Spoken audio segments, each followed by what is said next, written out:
આજરોજ Bharuch ST ડેપોમાં conductor તરીકે ફરજ બજાવતા બે મહિલાઓ જાહેરમાં લડતા 181 મહિલા હેલ્પલાઇન દ્વારા આવી બંનેને ભરૂચ એ ડિવિઝન પોલીસ મથકે મોકલ્યા હતા।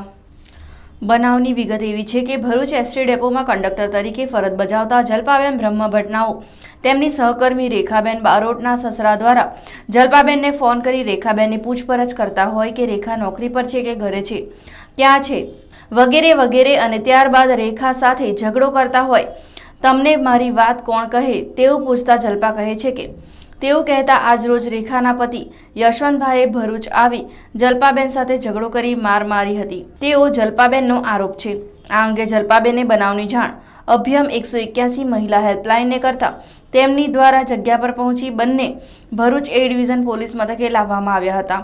જો કે આ અંગે રેખાબેનને પૂછતા તેઓ દ્વારા જાણવામાં આવ્યું હતું કે જલપાબેન સામેથી મારા સસરાને ફોન કરીને મારી ફરિયાદ કરે છે અને અમારું લગ્ન જીવન તોડાવવાનું કરે છે અને આજે પણ મારા પતિ જલપાને સમજાવતા હતા ત્યારે તેના દ્વારા ગમે તેવું બોલી માર મારી જાતે કરી અમને ફસાવવાની કોશિશ કરે છે।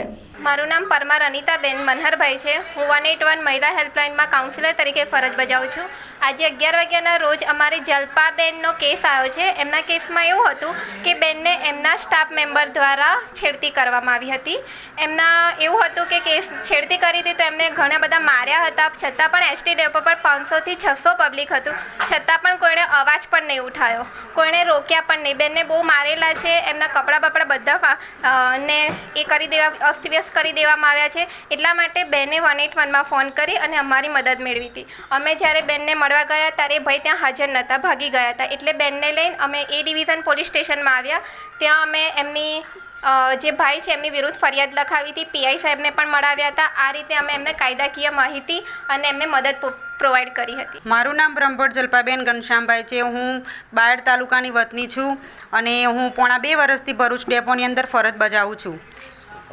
એક કંડક્ટર તરીકે હું ભરૂચ ડેપોમાં પોણા 2 વર્ષથી ફરજ બજાવું છું। મારા સાથી કર્મચારી બ્રહ્મભટ્ટ રેખાબેન દ્વારા રેખાબેનના સસરાએ ફોન કરીને રેખાબેનની ઇન્ક્વાયરી કરેલ અને એ ઇન્ક્વાયરીમાં રેખાબેનના ઘરે ઝઘડો થતાં રેખાબેને એમના હસબન્ડને ડેપો પર લઈ આવી અને મારી સાથે મારઝૂડ, ગારાગાડી અને મારી છેડતી કરી। મારું નામ બારોટ રેખાબેન જસવંતકુમાર છે। હું અહીંયા 1.5 વર્ષથી આપણે કંડક્ટરની ફરજ બજાવું છું। અમારા ડેપોમાં અમે રેસ્ટરૂમમાં રોકાઈએ છીએ। 15 દિવસ અમારે અહીંયા રોકાવાનું, 15 દિવસ અમે ઘરે જઈએ છીએ, અપડાઉન કરીએ છીએ, ટૂંકમાં ડે આઉટ નોકરી કરીએ છીએ। ચડતી ઉતરતી નોકરી કરીને ફિનિશ કરીને ઘરે જઈએ છીએ। પણ મારી એક ફ્રેન્ડ હતી જલપા, એની સાથે મારે સારો એવો ક્લોઝ રિલેશન હતો। એના થ્રુ મારા સસરાને એને કોન્ટેક્ટ થયો, એટલે મારા સસરાએ શું કર્યું, પછી આનો કોન્ટેક્ટ નંબર લીધો ને એણે આને કોન્ટેક્ટ નંબર આપ્યો। હવે મારા બધી ઇન્ક્વાયરી મારા સસરાને બંને કર્યા કરે, હું ક્યાં નોકરી પર છું, શું કરું છું, ક્યાં જાઉં છું, આ બધી માહિતી મારા સસરાને આપે, બરાબર। એટલે મારા મિસ્ટરને અમારા બંનેની વાત થતી હોય ને એટલે એનો કોલ આવે એટલે મારા મિસ્ટર કે પછી મને કે જલપા આ રીતે ફોન કરે છે। તો મેં એને એક દિવસ પ્રેમથી સમજાવ્યું કે મેં કીધું જો જલપા, મેં કીધું આપણે ફ્રેન્ડ છીએ, બરાબર, તો મેં કીધું તું આ રીતે ફોન પર વાતચીત ના કર, મેં કીધું મારા સસરા જોડે। હું મારા મિસ્ટર બંને પરફેક્ટ છીએ, એ મારી પ્રત્યે એકદમ સભાન છે કે મારી વાઈફ ક્યાં જાય છે શું કરે છે બધું એમને ડિટેલમાં ભાન છે। તો પછી તમારે બંનેને ક્યાં મારી પર્સનલ લાઈફમાં ઇન્ટરફિયર કરવાની જરૂર છે।